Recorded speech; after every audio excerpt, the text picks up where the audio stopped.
Hi, everyone. Welcome back to Confessions of Unfit. I am Talim Badawi and I'm your host. We are here to turn flaws into applause. But before we do that, I've been asked to give a little bit of a brief on who I am. So here goes. Um, I am a single mom of two kids. I am an entrepreneur. I come from a business background, so I was in the corporate world for over a decade before I decided I wanted to go into the professional development and personal development industry or field. And I'm an executive coach, a leadership coach, business coach, as well as groups and teams. I'm an adjunct lecturer in psychology and I run my own business. I've recently completed my organizational psychology master's, and I believe the learning continues. This is a little bit about me, but if you're more interested, please feel free to connect with me over social media. I'm on LinkedIn, I'm on Instagram, and I am on Facebook. So if you're interested, please do join me. Having said that, let's get back into our topic today. So today is confessions of an unfit parent. And spoiler alert, not spoiler alert. This is just disclaimer or disclosure. The idea of confessions of unfit actually started with this idea, and I actually wanted to have a whole podcast series on confessions of an unfit mom. And it's something that I wanted to do, and I felt like it's something that a lot of people would relate to. But like I said, it kind of stayed there for about 10 years. Anyways, if this is something that you're interested in, please let me know. Happy to explore it. But I think an episode can, start the dialogue if that makes sense. Um, and the reason I made it into parents and not just mother, because I think fathers also, I don't want to alienate the fathers, and I think they also have a lot to relate to into this episode as well. So let me take you through a meme that I came across not too long ago that really summed up what I initially thought parenting was going to look like and what actually parenting looked like. Okay. So if you have seen Mary Poppins, the old version of it, the one with Julia Andrews, you would remember the scene where the Mary Poppins with the kids and with Dick Van Dyke. I don't remember his name. I wonder if it's Bert Lincoln, maybe.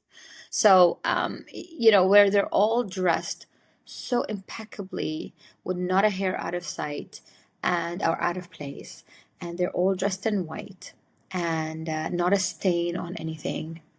They just look so well done, sitting at a table, drinking tea from fine china.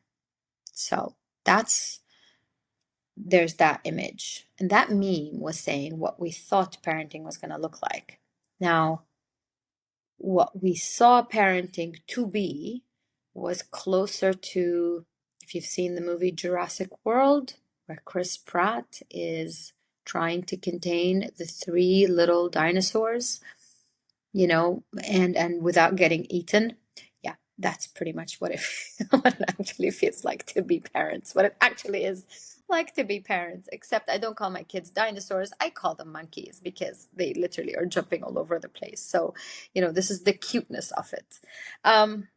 So this meme really brings forward the narrative that I would like to challenge today, and I'll bring that challenge forward with my first and maybe my main confession about being an unfit parent, and in this case I'll just go a little bit more unfit mom.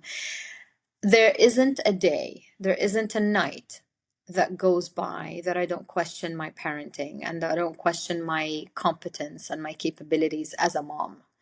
And I kid you not, it's something that if it's not something that I say out loud to myself, it is something that I think before I go to bed.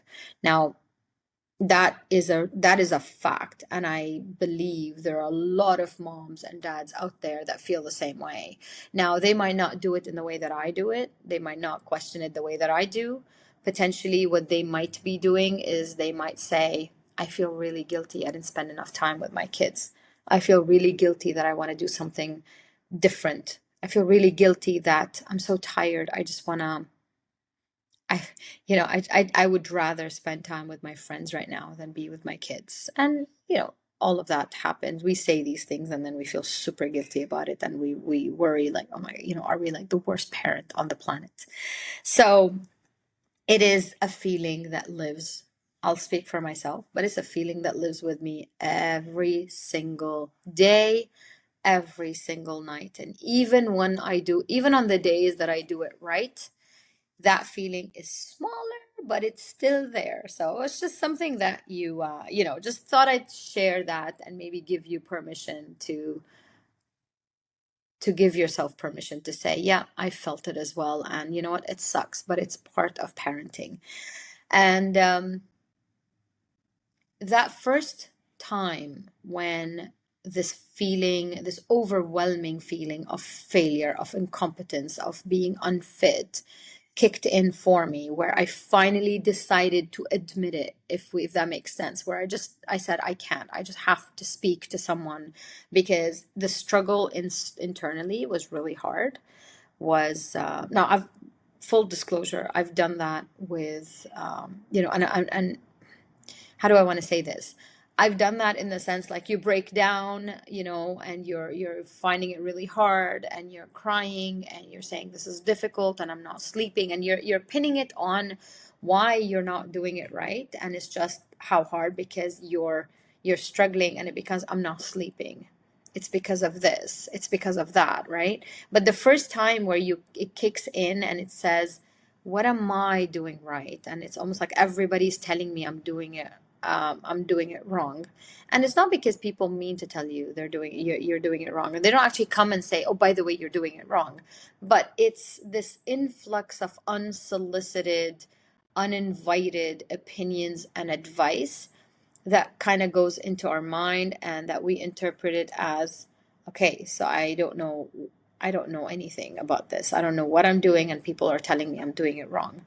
But the first time this really hit hard and hit home was when my son was 7 months old, and I was in a different country. I'm based in Dubai, and I was in a different country in my and you see all these parents around you, and of course you see other parents differently than you see yourself. And although you would judge other parents who are not doing it right, in the moments where you're struggling with your own, you see every other parent better than you. And it's that whole comparison that really sort of messes with our mind.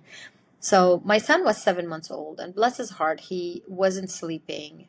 And I was struggling deeply with his lack of sleep schedule and whatnot. And I would try everything and anything under the sun to get him to sleep, to the point that sometimes I would be in public and it's his nap time, and I would be waltzing around getting him to sleep. And I tried everything that I can to get him to sleep. And it was just him, and he's almost 12, and he still struggles with sleep. And I think it's just how and who he is. Now, when I did that in public, I cannot tell you the influx of opinions and advice on how I should immediately stop doing this, because this is wrong. He's gonna get used to it, and it's gonna be hard on me. And I know all the intentions were pure. Everybody was trying to help and all of this, but it really left me in knots. And I recall calling a friend of mine in Australia, and she, I think, had already both her daughters at the time. And I said, to I need to talk to you. I'm struggling. And she said, okay, what's going on? And I said, my son is not sleeping. Everybody keeps telling me I'm doing it wrong. Everybody has an opinion. Everybody tells me how I should feed him, how I should put him to sleep, whether I should swaddle him or I shouldn't swaddle him, whether I should let him cry it out or I shouldn't let him cry it out, whether this and whether that. And I shouldn't carrying him too much, and I should leave him in the stroller. I should abandon him. No, nobody told me to abandon him, but that kind of thing. It's just, it gets to a point you're like, if one more person says one more thing, I'm just going to bloody scream. So she heard me out. She let me vent everything. And then she said, you know what, Talene? And you know what I believe? I said, tell me. She said, one thing I believe is you are the only human being on this planet that is qualified to be the mother of this child. And I said, interesting, tell me more. She says, God gave you this child, and he, when he's with you, he's happy. I said, yeah, as long as he's with me, he sleeps, and he just wants to be with mommy. And she says, and I know that you always do your best and always that. I said, she said, but even if I didn't know that, I said, she said, maybe we start from you believing that you are the only qualified human being to raise this child, meaning what you say matters more than what others say. How you decide to raise him matters more than how others tell you should do it. And she said, be interesting to see how you will progress from that. Now, I know that many of you will disagree because either they've experienced or they've seen parents that are not fit and not qualified to parent. And I get that. And we're not talking about those. We're talking about the ones that are doing it right, but in their mind, they're constantly struggling. Okay. So when she said that to me, it really, it hit home, and it kind of closed or took away some pain that I was feeling. And it was such a nice support to receive from a mother who probably struggled like I did, and who shared something with me that nobody else has shared with me. And somebody gave me a different perspective, a more forgiving, more compassionate perspective. And that statement resonates with me until today. And my son is almost 12 years old. And that statement resonates with me till today, that even if I do it wrong with him, even if I say something that I shouldn't have said, or I behaved in a way that I shouldn't have behaved, I remind myself, that I'm still the most qualified mom, but it doesn't absolve me of any mistakes that I made with my child. It affirms that because I'm the most qualified person to be this child's mom, then I'm also the most qualified to handle this mistake in the best way that I can. So that was my first moment of feeling completely incompetent, completely unfit. And I appreciate the feedback that I received of breathe, you can do this. Okay. Fast forward to when my kids were I think my son was about 5, my daughter was about 3. And of course, going through a hard time myself.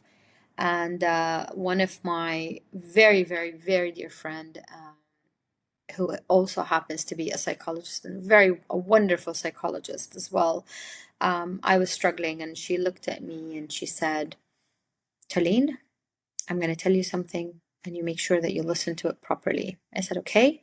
She said, sometimes, my dear, Oreo is dinner. That's exactly the feeling I had. I was like, what? What do you mean Oreo is dinner? She says, yeah, sometimes Oreo is dinner. She said, sometimes you need to forgive yourself, you need to breathe through this, and you need to realize that your kids are not gonna hate you because you had to give them Oreo for dinner one night because you needed to look after you. And I connect this to a saying by Maya Angelou. She says, people don't remember what you say to them. People remember how you made them feel. And if I take this statement and I reflect it on parenting, I also remember that kids are not always going to remember the tiny little details of something, but they will remember how you made them feel. They'll remember how you made them feel. They're not going to care that you fed them Oreo. They're going to remember the smile you had on your face when you gave it to them, or that light moment that you just didn't take things too seriously. On the flip side, maybe you gave them healthy food and you were not in a good space and they didn't appreciate the effort that you put into making that dinner, and then you ended up freaking out on them, or you ended up yelling at them, which Lord knows, those days have happened, and I've experienced that, and I felt worse than, you know, worse than the scum of the earth. And it is how it was. And there were good days and there were bad days, and there were bad days and there were really bad days. It's that kind of thing. And it's just understanding that, that fluctuation that happens. And you know what?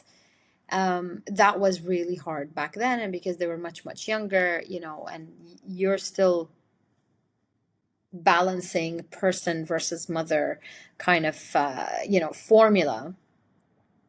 Her coming to me and saying sometimes Oreo is dinner, um, also was one of those moments where it relieved the pressure of feeling completely and utterly incompetent to be a parent.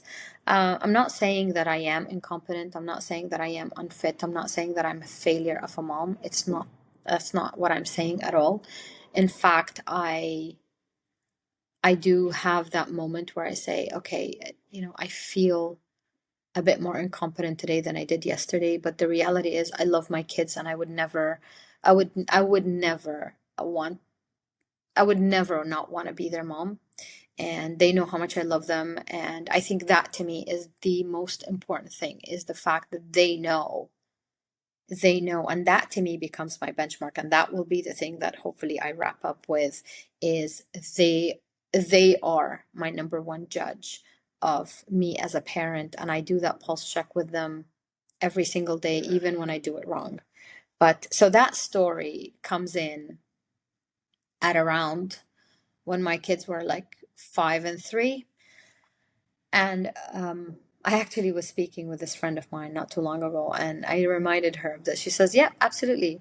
Oreo is dinner sometimes, and you gotta be happy with that. You gotta be, forgiving you gotta be forgiving about yourself, or towards yourself, about that, and be compassionate. And it's really nice to have that support."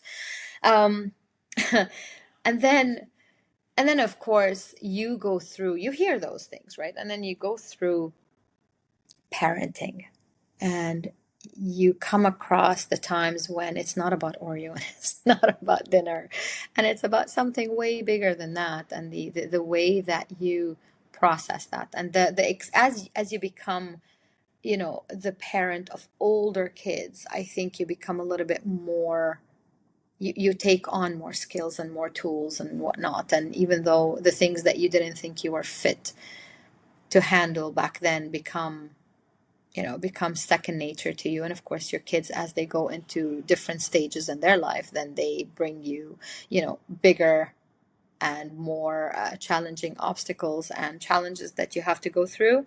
And that's great. Um, so fast forward to, oh man, the stories. I could tell you that the stories, but I'm not going to. I don't think we'll have enough time to do that. But, fast forward to that. Not too long ago, I received this video, and it's such an amazing video. If you ever get a chance to see this mom, she is absolutely fantastic. Okay, absolutely fantastic, and puts all of us to shame. But no, I'm not going to do that. I'm not going to say that. I'm not going to let you feel guilty about that, because I'll tell you the conversation that I had with another mom. And of course, I'm going to tell you what I said to that mom. I'm not going to share what she said to me, because it's not my story to tell. But the video was about this mom, and I think she's a surgeon. I don't know if she's a neurosurgeon or she's a surgeon, but basically she's into surgeries and whatnot. And I think her son was displaying interests in that, and she wanted to teach him more about the human anatomy and whatnot. And she started using Play-Doh to create the anatomy of the human body. And then she would have her son do surgery on this Play-Doh, and it would be like an open heart surgery, and how to remove an appendix, and how to, I don't know, do this. And it was really cool, so intricate. I didn't even know that you could be that creative with Play-Doh. So I shared this with a couple of moms, and of course, one of them, replied something to me, and I said, "Oh my God!" I said, "Don't feel bad." I said, "I am still trying to get over the fact that I would refuse. I would refuse, and I would not buy Play-Doh. Not even try. I would not even want to buy Play-Doh because I end up having Play-Doh everywhere in the house. It would be like in the couch, it would be on the walls, it would be in the shoes, it would be everywhere. So I figured to remove that pain of having to clean up after kids, you know, that want to use Play-Doh as, you know, I don't know. As like, and you literally, you would find it everywhere. I just chose not to buy Play-Doh. So it was that, like, it was that kind of thing. So her response was like, she laughed and she says, "Oh my God, that makes me feel so much better." I said, "Listen, one of the things I've learned to embrace is appreciate moms that have the energy and the bandwidth to do that for their kids and to embark on such a journey with their kids. But I learned to become a lot more forgiving of myself because because I'm okay if my child can't do an open heart surgery at the age of 10. I really am okay with that. I'm fine because my struggle is different. My challenges are different. I'm still trying, and I said that. I said I'm still trying to teach my daughter how to emotionally regulate, because she feels emotions bigger than the average child. And I'm still trying to, convince my son that veggies and fruits are not poison and that you can really try and maybe try and put one, just put a piece of mango in your mouth, maybe like just bite on an apple and spit it out, but just get to that point, right? And I'm okay with that because that's my journey. That's what I'm going through. These are the things I need to go through. One thing, another added layer to parenting that makes you feel unfit and incompetent sometimes, and very, very, and it's a difficult journey, is that what if you have a child who is neurodivergent? What if you have a child who has other needs? You feel even more. The emotions you go through are even more. And although the journey is very enriching and it keeps us outside of our comfort zone, it really is hard. It's not easy to have a child, let alone have a child who is neurodivergent or has specific needs that have to be met. And maybe I'll do a complete episode for that because I know that's a bigger topic than the one that we have. But it's that idea where you come back and where we as parents, we can't help but compare ourselves to others, and we can't help but judge other parents because the way they're doing it is, in our mind, is wrong, or in our mind, like, I would never do that. And this is where I find it to be quite interesting that as a parent, this feeling will always accompany you. And I know when my son was about maybe 6, 7 months old, I spoke to a therapist about this because I really felt like I needed help. So I spoke to a therapist, and somebody that I knew, and he was trying, bless his heart, he was trying to introduce me to the idea of a good enough parent. And all I heard is incompetent. All I heard is like good enough, as in like, yeah, yeah, yeah, you'll manage. But I think what he was really trying to say, and I don't think I was in the right frame of mind to accept the concept of a good enough parent, because I interpreted good enough parent as not perfect, as not good parent, as a whatever parent, as e- excuse my French, but a half-assed parent, right? So it was that in my mind that I felt this is what I was hearing, that the concept of a good enough parent was this, that you're doing everything at a half capacity. But the more I started to surround myself around more supportive moms and around psychologists that can really help me understand this idea better, and the more introspection that I was doing, and even through my coaching certifications and learnings, and the more learnings and education that I was engaging in, and the more self-awareness I was developing, the more I started to realize being a good enough parent was not that you are not doing it right and just be okay with it. But being a good enough parent is believing that you are qualified. You, as in, you are good enough to parent. You are good enough to be this child's parent. You are good enough to embark on this journey. You are good enough, as in, you have all the resources that you need to do this. That's what good enough finally kicked in my mind. And the moment I realized that I'm good enough to do this, the more I stopped seeing myself as unfit, as incompetent, as a failure, and the more I saw myself as a person first. Which means if I'm a person first, it means I'm going to make mistakes.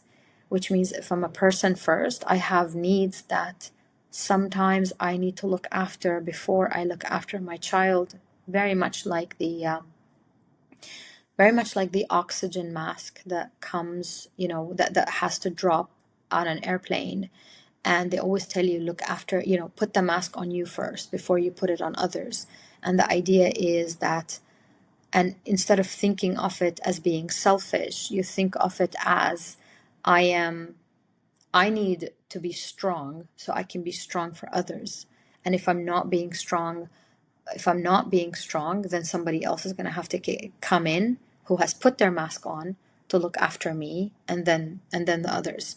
So this is where the narrative changed for me. This is where I applaud and I encourage you to change the narrative for yourself. And the idea of being good enough, it means that I am a person first.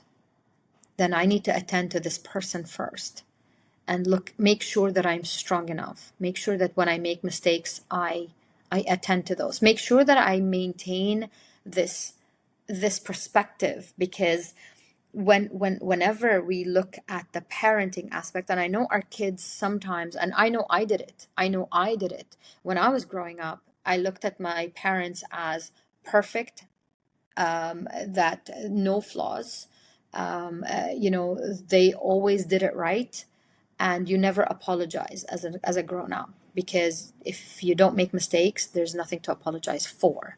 And I know that this is the way that they learn in that generation was parenting, because it was wrong to seem imperfect. It was wrong to seem like you make a mistake as a parent, because as a parent you were on this pedestal, right? But that reflecting on me made me realize that when I made a mistake, the blueprint of what an adult or a person was supposed to be was in conflict with it, because I was making all kinds of mistakes. I wasn't doing it right most of the time. And it made me reflect on me, say, but how am I getting it wrong and everybody's getting it right? Did I, when they were handing out the manuals for being a parent and for being an adult and whatnot, was I absent? Was I doing something else that day? So that two pictures, I had to literally let go of them and build on a new, completely, entirely new blueprint, an entirely new philosophy. And that philosophy became, I bring the person first. I build around the person an identity of parenthood. I build on the person identity of coaching. I build on the person identity of friend, of daughter, of sister, of partner, whatever it is. But first and foremost, the self, the person. And the more I did that, the more it was easier for me to navigate the challenges and the obstacles I was experiencing with my kids, with myself, with people that were around me, but more so my kids, because they were the ones that I think for me were the hardest to navigate through. Because if you've heard me, if you've spoken to me and we sat and we had, we've if you're a friend of mine or you know me well, you would know one of the things I say, I don't speak child. It's just the idea is that I really struggle to have that dialogue with kids in the way that I see other parents do it. So therefore, the decision was I don't do it that way. I do it my way. And finally, it kicked in my head that being a parent is an umbrella, is an abstract topic, is an abstract topic. And basically you take that abstract topic and you create your version, your definition of it, and a definition that fits your own children, making, and the way your home dynamic is, and so on and so forth. And once I learned to do that, it was easier for me to have a conversation with my daughter, and it was easier for me to have a conversation with my son that fits their needs, that fits what they need from me, and that matches my personality, because I couldn't be someone or something else. Having said that, that was for me the change. That was the philosophy. As that philosophy changed, I was able to embrace my imperfection. I was able to embrace my incompetence, let's say, if we're going on that theme.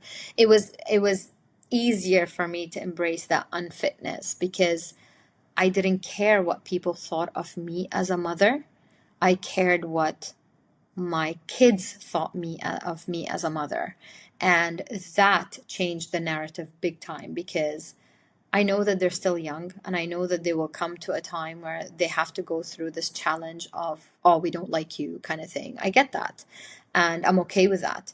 The only thing is, I will not play on that. I will not allow my emotions to be regulated or to be drawn or to be reactive to that, because I understand my role as a parent is not to always be, my role as a parent is not to be my kid's best friend. And my role as a parent is not to be a friend to them, because they're going to have hundreds of friends, if not more, but they'll only have one parent, one mom, they'll only have one dad.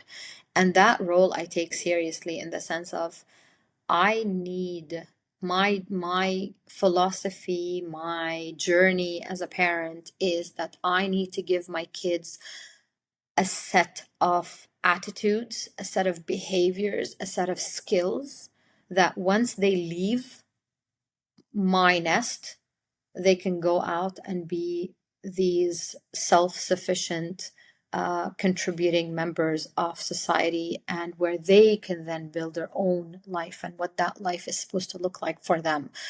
My role is to give them what they can't get outside the world, and I'll always give them that safety, and that safety comes in, and it comes from me accepting myself as a parent and as a good enough parent, so I can accept them as good enough children, if that even makes sense. But it was when that narrative changed for me that things have changed. um i think i think to to wrap it all up, I would probably say to all the parents out there, it's hard, the struggle is real. It'll always be Jurassic World versus Mary Poppins. But there'll always be moments where we will get it so wrong, and there'll be moments where we will do it right. And it doesn't matter which or more. I think the most important, my biggest takeaway, and maybe the takeaway I leave you with, is if you did it wrong, it's okay. Communicate. Sit with your kids. Let them know you did it wrong. If you have to apologize, apologize. Let them see the person behind the mom. Let them see the person behind the dad. Let them see that you're trying to figure it out as well. Because I think as a tool, I think as a learning, they need to know that we don't do it right. and we don't get it right all the time, and that it's okay for them not to get it right. Be forgiving to yourself so you can be forgiving to them. And when they're being monkeys, bloody hell, be a monkey like them. It's fine. When it's hard, let them know that it's hard. When you need space, ask for space. When you need them to be in your space, bring them in your space. The only thing that I the only thing that perhaps if we can push ourselves to be a little bit more of than anything else is just be consistent with them. Be consistent. Be consistently, you. And this way they always know what to anticipate, what to expect, because that builds the safety that and the security that they need from you. Besides that, enjoy the journey with all the thorns and the roses that come along the way. But yeah, happy and be happily unfit as a parent. And I would love to hear your stories if you have any. I would love to connect with you if you have any particular stories. My God, like I said, I can create a whole podcast series on just navigating through parenthood. So thank you so much for joining me today. I would love to hear your comments. I would love to hear what you have to say and how your journey has been as a parent. And if you've seen, and if you are surrounded, and if you are not a parent and you know parents, maybe give them a hug and tell them I know how hard it is. Love you all, and stay safe, stay beautifully unfit. Bye everyone.